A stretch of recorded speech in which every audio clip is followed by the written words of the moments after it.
Speakers often use an approach to get their audience excited about what they are going to say. But in doing so, they create an expectation and set themselves up for failure. Let me show you what can be done instead so your message achieves the intended impact.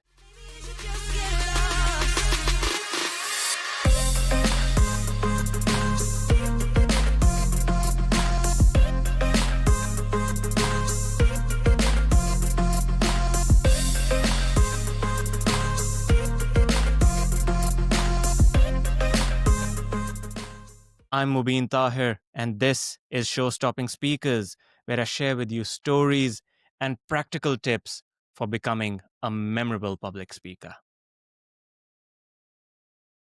Again, I swing with all my might.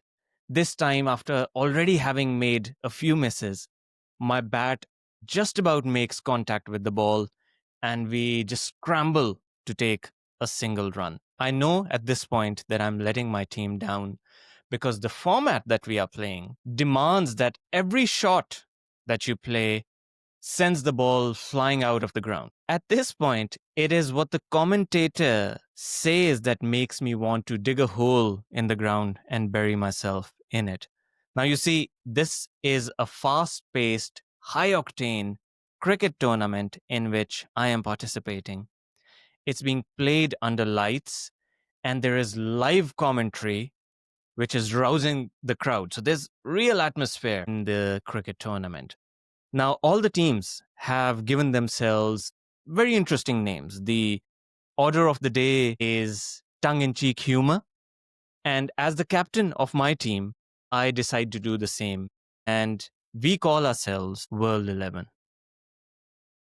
Now, this, of course, gives plenty of fodder to the commentators who, upon watching me struggle with the bat, they proclaim, much to the amusement of the crowd, World 11 aren't quite looking like World 11 right now. And of course, the crowd erupts. Everyone's laughing and enjoying and cheering. And of course, they are laughing at me because I'm struggling at that point. And all I can do is laugh along because there's nowhere to hide, and there's nothing I can do to stop the crowd and their excitement, which is all stemming from my struggles at this point.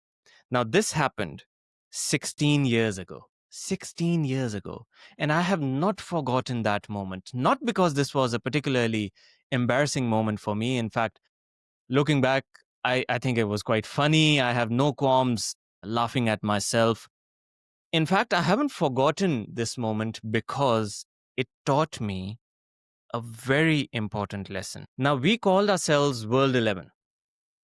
Supposedly, World 11 means that we were a team of 11 world-class players. Of course, this was clearly a joke, and we had named ourselves with a bit of tongue-in-cheek humor, just like all the other teams. But naturally, we had set an expectation that we were world-class players, and we disappointed relative to that expectation. In public speaking, this mistake can be made so easily, and it can be a fatal mistake. Speakers often set expectations for what they are about to say by prefacing their presentations, and they make statements like, "Let me tell you something really funny." Now, if the audience doesn't find what follows funny, then the speaker simply has set themselves up for failure, even if what they say is mildly amusing.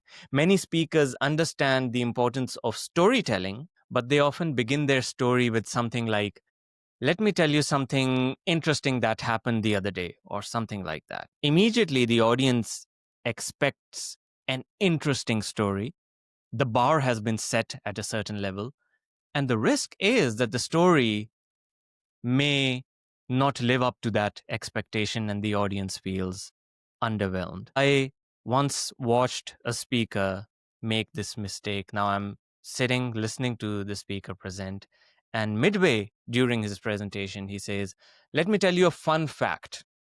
Fun fact. And this fun fact that followed received a lukewarm response from the audience. Now, the audience has not quite given the speaker the response that the speaker was expecting. And immediately his body language droops and he backtracks and he says, after that reaction, he says, not quite a fun fact after all.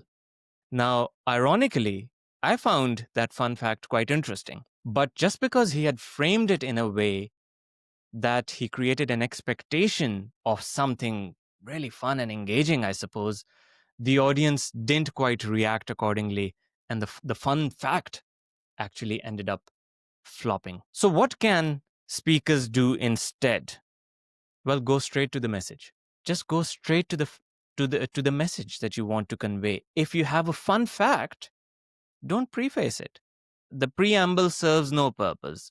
It only creates pitfalls and risks of failing to meet a certain level, a certain bar, a certain expectation.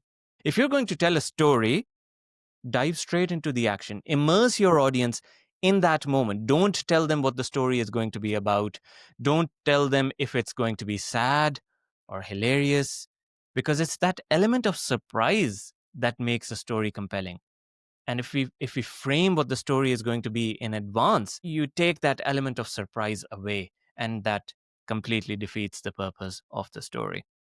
Just take the story that I shared about my struggles in this cricket tournament. If I had started by saying, "Well, let me tell you a hilarious story about a time when I felt completely embarrassed on a cricket pitch," well, you would already know what was coming.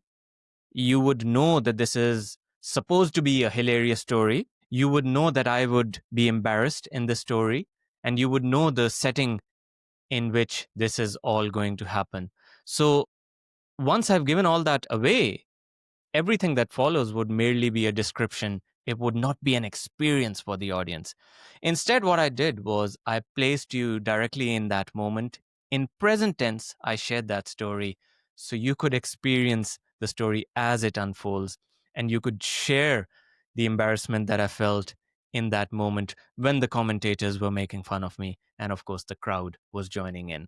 So the lesson is never set an expectation as a public speaker in terms of what you are going to deliver and what the audience should feel as a result of your presentation. Let them experience it as you go along. Particularly your most compelling narratives. Go straight in with what you have. And of course, don't ever call yourselves world class, even if you are. We did, and we weren't even close. Thank you for tuning into Show Stopping Speakers with me, Mobeen Tahir. Subscribe for more stories and practical tips about becoming a memorable public speaker, and share this with someone who you think might find it useful. And I will see you next time.